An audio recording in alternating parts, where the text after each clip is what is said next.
తాను అని చెబుతాడు. ఆ అమ్మాయి నవ్వి, నీకు ధనం కావాలి అంతే కదా, ఈ కొండ మీద ఉన్న అమ్మవారు అందరూ చెప్పినట్లే చాలా భయంకరమైనది, ఎందుకు నీ ప్రాణాలని పోగొట్టుకుంటావు, ఇదిగో ఈ మూట నిండా బంగారు నాణ్యాలు ఉన్నాయి, తీసుకుని పో, కానీ 2 షరతులు ఉన్నాయి.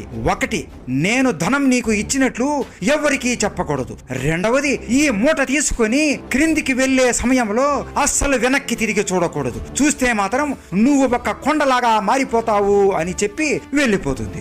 ఓ సరే అని ఆ మూటని తీసుకుని కిందికి వెళుతుండగా ఎవరో వెనకాల నుండి పిలిచినట్లు వినపడుతుంది.